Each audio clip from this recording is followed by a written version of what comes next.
You're listening to Midweek Cafecito, a Miami New Times podcast.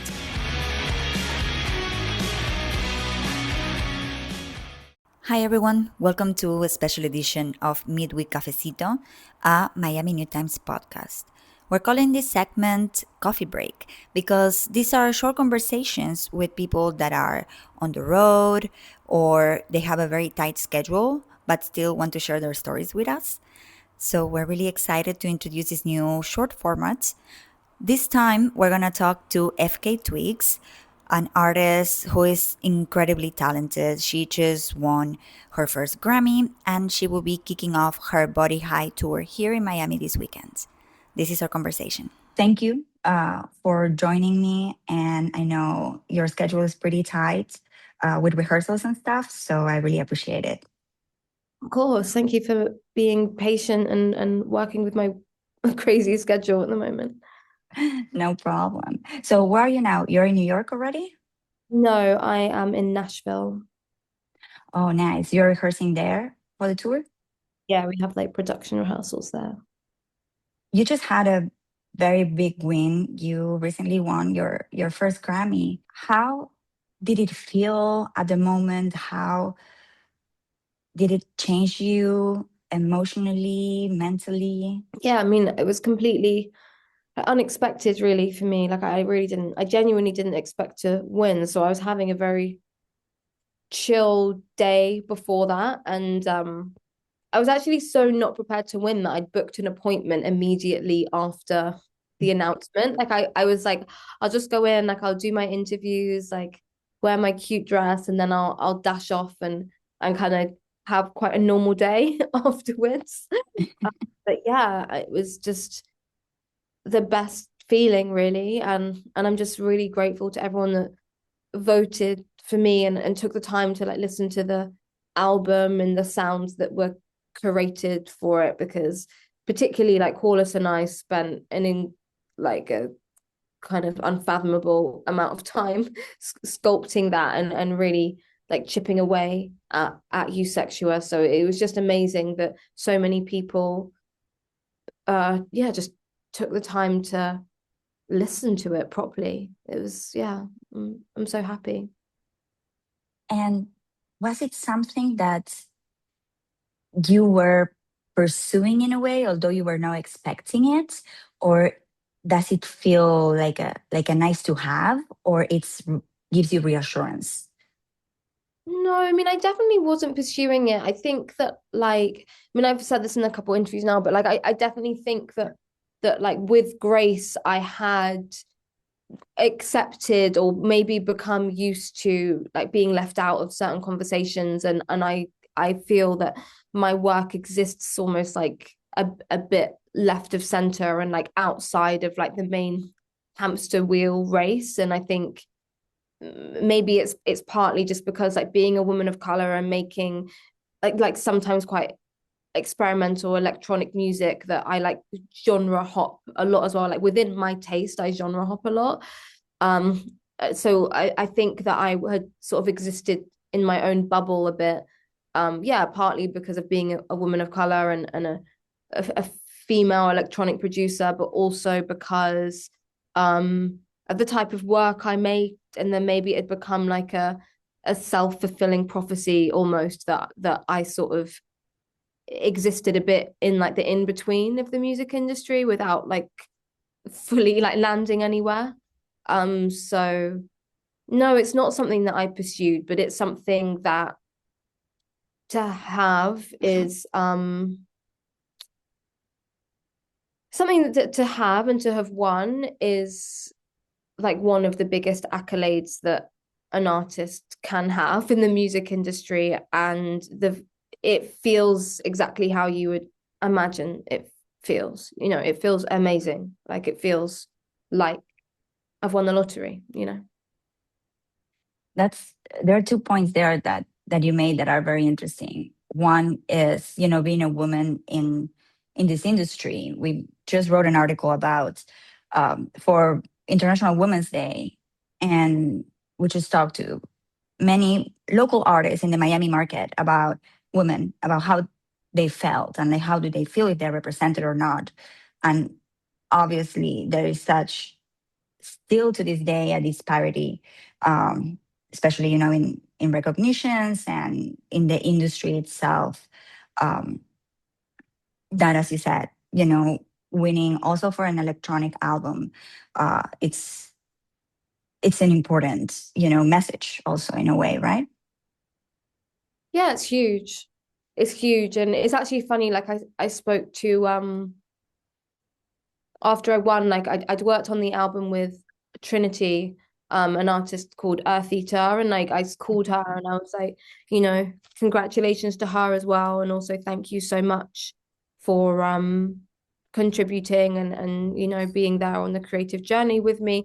And she just was like, I'm so happy for you, and she's like, I'm also like happy for my future projects as well, and she said because it makes me feel like I can the fact that you did that, making alternative music, being a woman, being a female writer, female producer, she was like, I feel like I can now too. Like there is a space for me to do that. And I was like, yeah, fuck yeah. Like it, of course. Do you know what I mean? It kind of, I think that, yeah, I don't know, that there are artists that have come before me that have like kicked the door open so that I can walk through. Like these artists are people like Josephine Baker, like Eartha Kitt. These are artists that have had to like fight a lot to so that I can just be here and so I can express myself and express my body in the way that I intend to. And it's cool to know that like when I win an award like this, or when I just even continue to make music, like hopefully, like I'm humbled and grateful to be doing that for generations that are younger than me as well. That they will look at this win in 20, 30 years time and be like, oh, like Twigs did it as a woman of color, as like from a working class background, and she did it, so therefore I can do it too. And that's like a beautiful thing that each time a woman has a win, it just makes everyone feel like we can. But yeah, I'm not like I don't want to it's not that I think I've done anything like crazy. Like I know it's just like a drop in the ocean, but like all the drops make an ocean, so that's cool. Yeah, like it becomes you're part of something bigger, but you're also a strategic part in that bigger picture, right? Exactly. We all are. And something else that you mentioned before is the genre hopping, right? Like your songs, not only this album, but also within songs, you explore different genres. And I mean, one of my favorite songs, I'm sure many people, everybody has their own favorites, but I wanted to talk about Room of Fools because it has so many different elements. Yeah, well, I mean, it's just based around like dance music and what it's like to go out. And like for me going out, I get to like leave myself at the door, so I don't need to like dance well or look good or do anything other than just to like feel the music in my body. And then I just was in this club in Prague and I was like, oh my god, like I was like, I'm dancing so crazy right now and it feels so good. And then like I kind of looked up and I realized that everyone was just like fully like engulfed by the music. And I was thinking of myself like I'm like moving like foolishly, but it's so perfect. But together, like when everybody is moving the way that they want to with no inhibitions together, I was like, surely this must be the most important thing that's ever happened in history. Like, I don't know. I just had this like feeling of like, surely everyone being here doing what they want to do is like the most important thing happening in the world right now. Because like as humans, we don't really get to do what we want to do actually that often. But in that moment, I was like, everyone is just so totally like doing exactly what they want. Like, even if it's like bizarre. So then I was like, oh, like this room of fools, we make something together with open wounds, like the beautifully untethered, or like the next verse it says like we're bleeding out together, like we're bleeding out like our pain and we're bleeding out our like anxieties and stuff like that. And I just was like, wow, like this is amazing. I was like, I wish we could just do like a documentary, like we do like a 5-part documentary, like just on tonight, of just on everyone in the room, because it felt really culturally important. But of course, like, you know, no one's even got their phone out because like no one gave a fuck. So it's just like this like unrecorded event that at that moment was the most beautiful thing happening at the world. It had to have been. So that's what Room of Fools is about. It's just about community. It's about people being together. It's about like even like the aggression of the dance floor, but also paired with the kindness and the etiquette of the dance floor, and how everyone can literally like be bleeding. They're literally bleeding their guts out on the dance floor, but with such integrity and with such love for themselves and with everyone else. And that aggression and that like manic kinesis can be paired with such like an ethereal, spiritual, like almost like angelic quality. Like there's something, it's like these like fucking like fallen angels in this moment. Like these, like, you know, my partner just did like an exhibition called Angels with Dirty Faces, and it's kind of like that. It's like these angels with dirty faces, like just being themselves. And yeah, that's Room of Fools basically. Yeah, I you mentioned the angelic part and the way the song moves, you know, you have everything. You have like intensity, fury, but then you also have release with the outro, right? Of of the track. What's the how did the outro come about? The outro, um, I think like Lewis just started like, I don't know, I think like Lewis just I don't know, I don't like when we're in the studio we just play a lot, you know. So I think like Lewis almost started doing it, like he just had this cheeky look on his face and he'll just like warp the beat or something. And sometimes I'm just like, oh my God, that's like so sick. And then he kind of took one of my vocals and put it through this kind of like trumpet plugin, and it just kind of like went crazy. And yeah, like Room of Fools is one we always just dance to. Like Lewis and I always have this like weird little dance move that we always do to this one part of the song. Like even when we're Mhm. on stage, like when Lewis was performing with me last year for You Sexual, on that bit he would like do this little like dance move. I'd always look at him because we've done it every day since the song was created. So yeah, I guess like the outro just came out of like joy and being comfortable with collaborators, you know. Nice. And well, you're about to kick off your Body High tour that kicks off here in Miami with Earth Eater. So we're just talking about her. And in a past interview with you, you mentioned that sometimes tour feels like a fight or flight, and that in your life you've been in that situation many times. Uh, so I wonder, how are you preparing for the tour? Um, how am I preparing for the tour? I don't know. I'm stretching a lot. I'm feeling pretty chill about it. Like obviously, you know, putting together a show of this magnitude is always, it's like a lot, you know, like it's a lot. It's really like giving birth, you know. So I definitely feel like I'm in labor right now, but it's Hmm. really beautiful and I'm really proud of it. And it's definitely the show that I'm the most proud of yet out of all of the tours that I've done. And it really feels like me. It feels like all the different parts of me coming together into one. So I'm imagining at some part, at least for me, it's going to be like incredibly confronting. But you know, the dancers in the show are absolutely incredible and just beyond talented, and they're all like very like multidisciplinary artists, and so we're just training every day and we're training each other in our different respective styles, and we're all getting better at different styles of dance, of music. You know, a lot of the dancers are playing instruments throughout the show, and the musicians are also like coming on stage and dancing and performing, so it's really like this like big skill swap.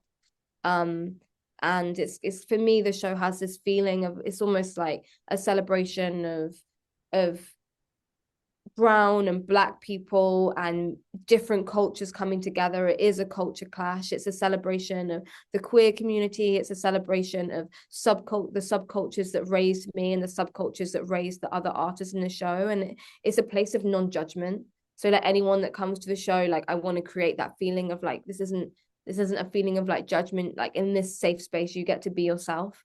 And it's so cool that now this safe space is like as big as arenas, you know, like that's so cool that like throughout my artistry, like now the safe space has gone from like 200 people to a show to like a few thousand to now like being the safe space is expanded, and the world needs that right now. Like we need a moment to let loose, which is I guess indicative of like, or not indicative, it's a mirror of what I felt when I wrote Room of Fools. You know, it's kind of that experience has given me the fuel to hopefully try and provide an environment where people can have that as we perform the show.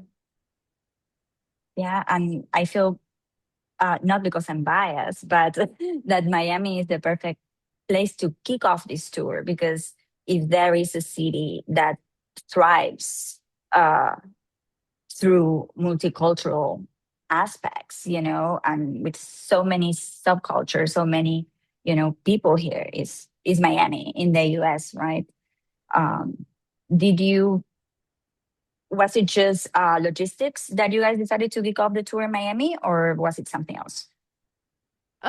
Yeah, I mean, I wish I could say that it was like a planned thing, but it was more just like to do with tour routing. But I picked all the places I wanted to go. You know, like I mean, touring. It's funny because of like often fans don't understand like touring is there's so many things that go into like helping decide where you want to play, like above the desire. You know, like it's kind of it's Hmm.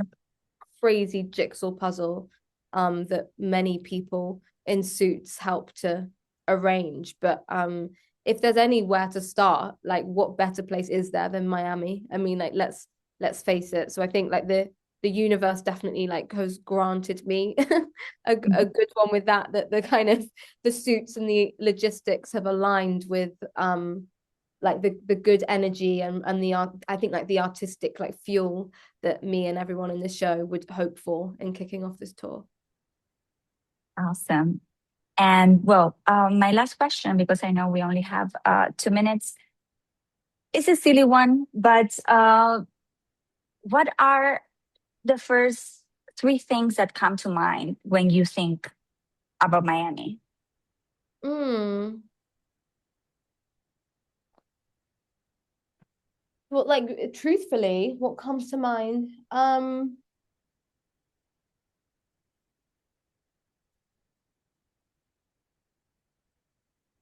That's a good question.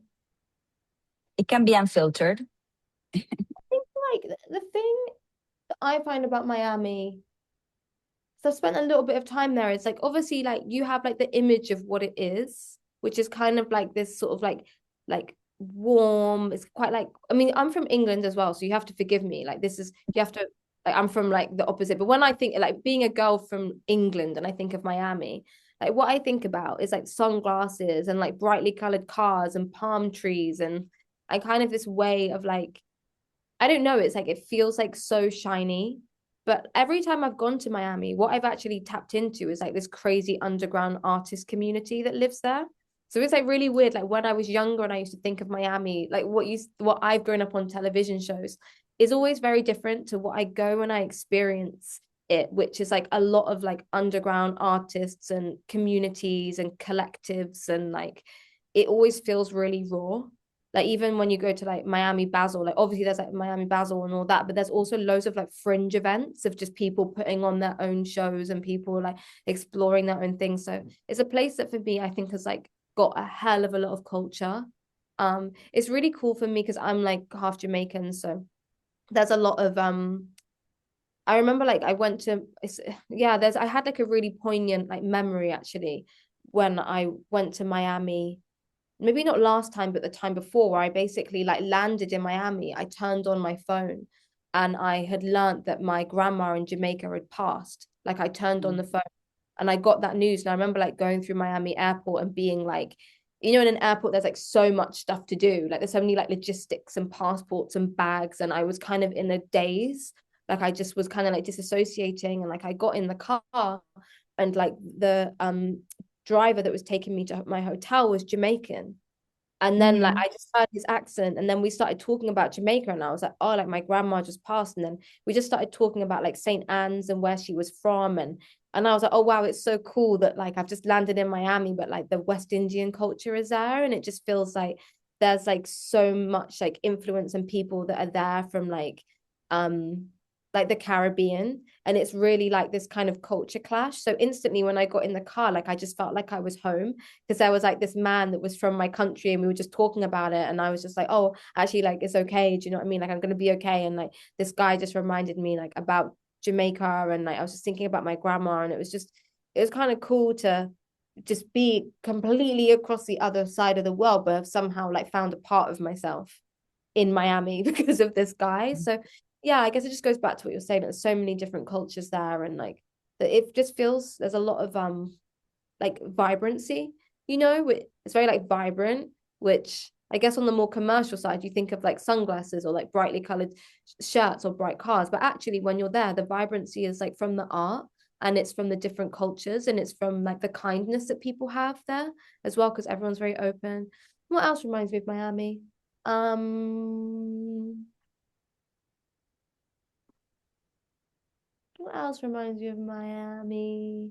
Good music, actually, as well. One of my favorite producers lives in Miami, El Guincho. He's in Miami. Oh, Yeah. So like I've had a lot of good times in the studio and stuff. But it's always nice to go back there. It's always like, you know, it's a welcoming place, and yeah, it's just I feel like so many people moved there as well. Even after COVID, it just feels like it's having such a boom. So I'm excited to go back. It's a place that changes a lot. It's quite mercurial, I think. Each time I go there, it's like grown and changed, and like there's a new area and there's a new spot, and like it's kind of crazy. It grows really quickly. yeah, that is very true. And actually, the venue you'll be performing, Factory Town, it's pretty recent. I mean, definitely you haven't played here in like 10 years, right? If I'm not mistaken, or a little bit over 10 years. Oh yeah, no, I've Uh, not played there for a long time. yeah, and this place is recent in, the spectrum of the Miami timeline, and but you'll find it that combines the rawness of Miami's underground, but it's still a Live Nation venue. Yeah, so What is it's it? What does that mean? You have to explain it to me. so it's like a it's it's like an big empty raw industrial warehouse that feels that it's just half built in Hialeah, that it's an industrial part of Miami. Is not the epicenter or downtown or anywhere that is like very close to the city. It's still accessible, but it's still managed by a national group with all the good things that comes with that organization. So it feels underground, but it's able to host big touring acts. I think combines both things that Miami has. Yeah, is it a good vibe though? Yeah, no, it's a good vibe. I'm excited. Like I said, Miami Yeah. changes. This is what I'm saying. I don't know. Are you gonna come to the show? Yes, I am. Really enjoy it, and thank you so much for taking time to write this piece. And yeah, it's gonna be an original show. So I hope that you have a good time. Yeah, I'm sure I will. I'm very excited. And again, thank you so much. I know your schedule is very tight. So thank you for taking the time. Thanks everyone for listening. This was Midweek Cafecito, a Miami New Times podcast. Make sure to subscribe and give us a like. Until next time.